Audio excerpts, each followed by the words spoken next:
hein, le départ des Lions de la Teranga en partance donc pour Benghazi, pour aller jouer face au Soudan. Tu disais? Donc je disais que les renforts hein, que le Sénégal a enregistrés, ces néo-lions, ces nouveaux lions, interviennent dans un contexte où le Sénégal fait face à une cascade de blessures et à l'absence de plusieurs joueurs cadres, dont notamment Nicolas Jackson et aussi en défense les Ismaël Jacobs, Iliman Ndiaye, effectivement. Voilà, et Abid, merci, d'accord. Donc ça veut dire que ils auront aussi une carte à jouer, ils auront aussi des opportunités à saisir, et je pense que c'est le moment de saisir ces opportunités, même si cela ne va pas leur conférer un statut de titulaire indiscutable dans le futur, mais cela va leur conférer ce rôle, cette position de joueur clé, de joueur sur qui l'on peut compter dans les moments difficiles, quoi. Et c'est ça aussi une sélection nationale, c'est ça aussi une équipe, savoir compter sur les gens qui sont non seulement sur le terrain, mais aussi sur le banc. C'est important ce qu'il dit tout à l'heure. Là, vous êtes en train de voir donc le départ des Lions de la Teranga pour Benghazi comme ça actuellement même. Déjà à l'aéroport. Oui, à l'aéroport ils sont actuellement là à l'aéroport de Diass pour en partance pour Benghazi pour aller préparer donc le match face au Soudan, donc un match important, comptant pour... on aperçoit Ismaël Sarr. Voilà, donc il y a là actuellement le bus donc des Lions avec les joueurs.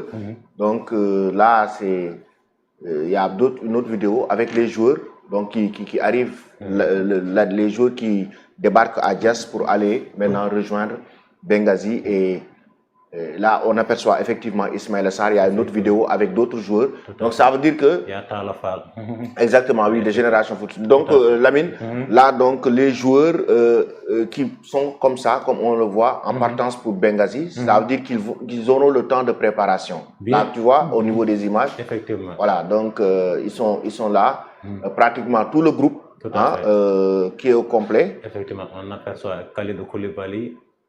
Il y a beaucoup de zones. Voilà, tout le groupe qui est complet, donc qui quitte actuellement Dakar pour aller du côté de la Libye. Tout à fait. Il a un camarade qu'on aperçoit de l'autre côté, Abdallah Sima. Donc lui, on craignait à un moment donné sur sa blessure.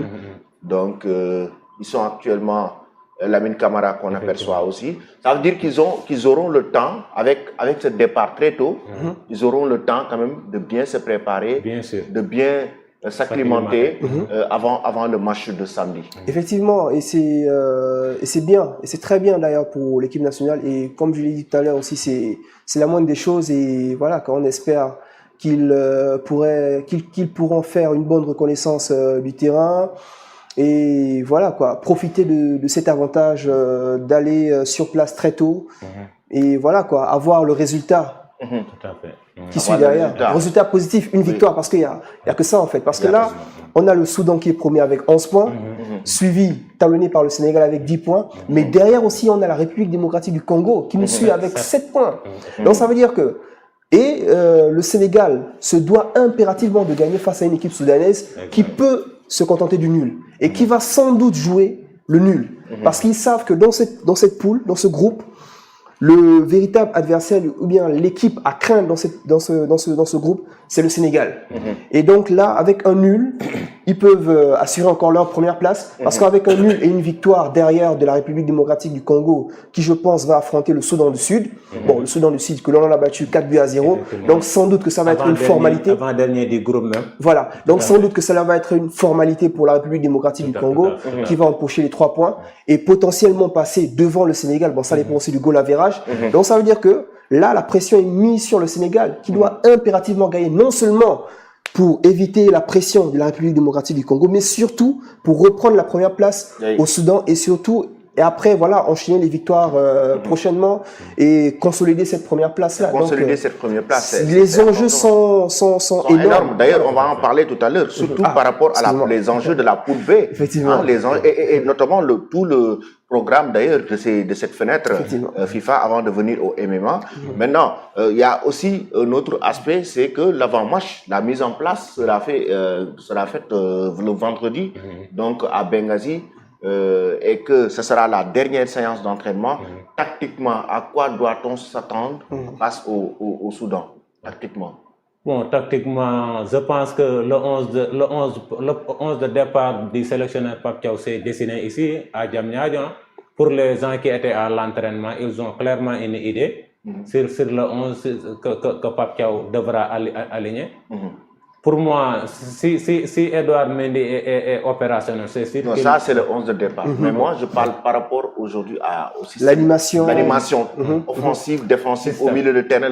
Tactiquement, comment le Sénégal aujourd'hui doit aborder cette rencontre. Parce qu'on sait que aujourd'hui, le Sénégal va vers une terre hostile. Exactement. Aujourd'hui, c'est le Soudan qui accueille, même qui est en situation de force. Qui est en situation de force, qui est actuellement en pole position.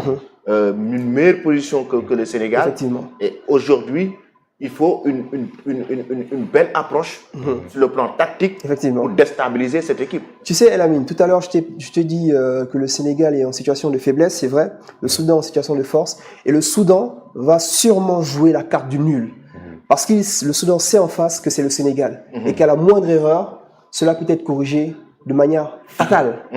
Donc, pour moi, Pape Thiaw va présenter une équipe qui va produire du jeu, beaucoup de jeux. Parce que, je dis produire du jeu parce que les gens vont dire ouais, mais c'est normal. Mais le Sénégal de ces dernières années ne produisait pas de jeu. Ouais. Que l'on se dise la vérité.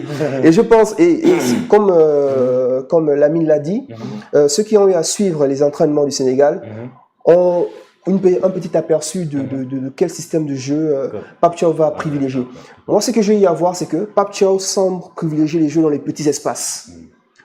Notamment pour les blocs bas, les petits espaces et les transversales, les balles longues, notamment avec un apport considérable des milieux de terrain. Je ne sais pas si vous avez eu à le remarquer, notamment lors des entraînements, c'est qu'on voit même les milieux défensifs sont très avancés, des fois dans des phases offensives, et Pape Thiaw leur donne comme consigne de frapper à vue. Tout à fait. C'est-à-dire que l'apport non seulement des arrières latéraux qui montent beaucoup plus, c'était le cas notamment de El Malik Diouf.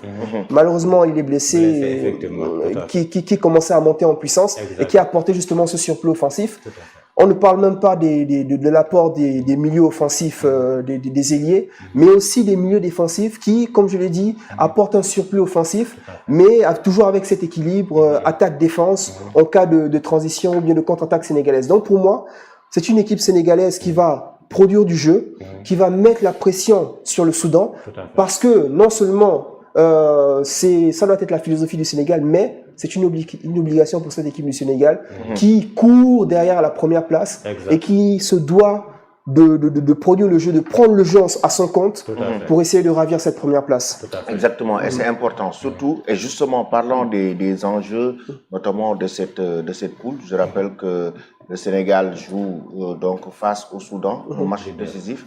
Et pourquoi un match décisif? Parce que c'est un match de classement aussi. Donc la poule B, l'enjeu de la poule B, on va en parler. Et avant de parler de l'enjeu de la poule B, je donne notamment le programme donc des matchs. Hier, on avait des matchs, mais aujourd'hui, ce jeudi, à 19h GMT, on aura la Libye qui va affronter l'Angola. Donc à 19h toujours, le Gabon affrontera Seychelles. Donc la Gambie qui va affronter le Kenya, les Comores qui affronteront donc le Mali. Et le vendredi, on aura à Sao Tomé et Principe, donc à 13h GMT qui va affronter Guinée équatoriale. Donc à 13h GMT, on aura Botswana, Algérie. On aura à 16h Rwanda, Nigeria. Il y a un petit problème là. Ici au niveau du classe, là c'est U17. Ça, c'est U17, effectivement. Donc, après, on aura RD Congo qui affrontera Soudan du Sud, Afrique du Sud, Lesotho, Togo, Mauritanie, Ghana, Tchad.